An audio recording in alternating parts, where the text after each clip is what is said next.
morning students. Welcome to the new lecture, and this is our 8th lecture on your business studies topic, and the topic is the fuels principle of management.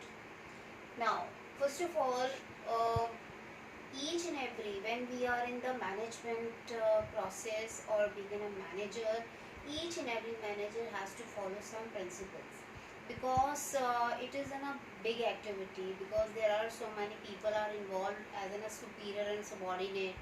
There are the financial activity, there are the day-to-day activity, there are the assignments or the tasks or the objective to be achieved by the manager through the other people, like this the subordinates who are working under him.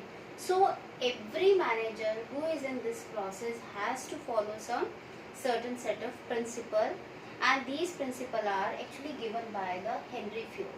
Before study the principles, we should study about some information about the Henry Ford, who is actually called the father of the management. So Henry Ford's principle we are going to, before that we are actually going to study who was Henry Ford. Now Henry Ford was born in France in 1841, in mining engineering in 1860. Started working as engineer in coal mining company. In 1888 he promoted as managing director of the company.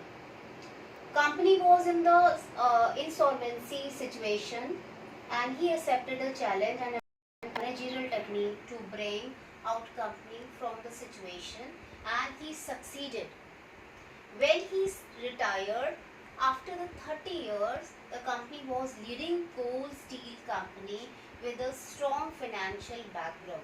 Means Henry Ford was actually born in the France in 1841, and he got degree in engineering. He got degree in mining engineering in 1860.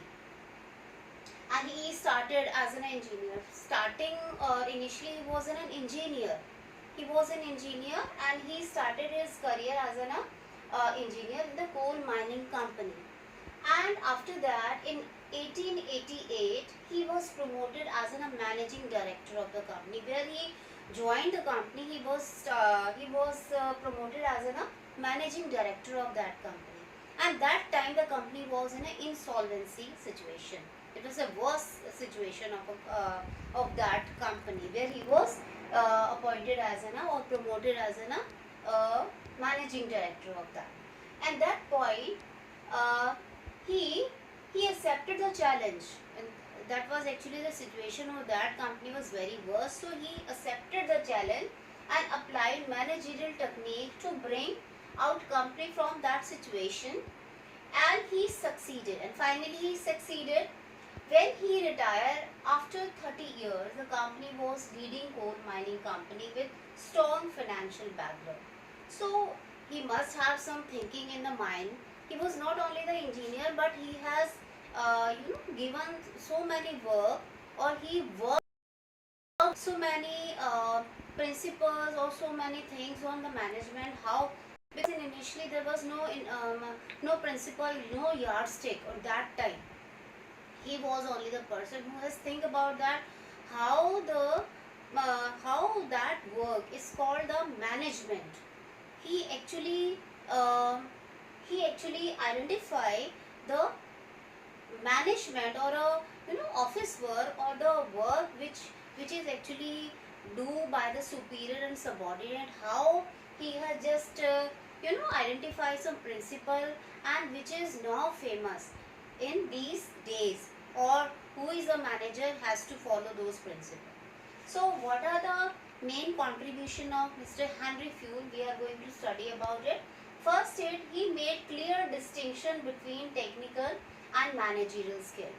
First, what he realized that the what is the technical and managerial skill is quite different. So he actually divide the work and actually try to see that what are the technical field and what are the managerial skill. So they are actually quite different according to him. So he had just made a distinction between these two. Second point is he identified the main function of management. As you all know that basically management has a 5 function. These are the planning, then the organizing, staffing, directing and controlling.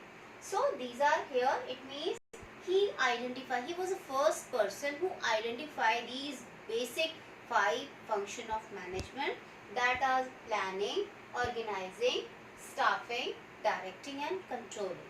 So he has given these functions. He developed 14 principles. How many principles? The 14 principles of management which act as guideline for manager. As I'm telling you that a manager who is in the field of management has to follow this basic 14 principle given by the Henry Fayol.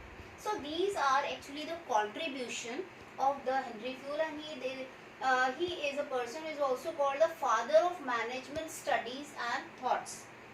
There he is called the father of the management study and thought, and he has given the 14 principle of management, and these 14 principles are quite very much important for applying or for doing the management work.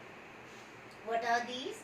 Now these are, first is the division of work, second one is the authority and responsibility, third one is discipline, fourth one is the unity of command, fifth is unity of directions, sixth is subordinate of individual interest to general interest, seventh is the remuneration of persons, eighth one is centralization and decentralization, ninth is the principle of scalar chain, 10th one is the principle of order, 11th is principle of equity, 12th principle is stability of tenure of personnel,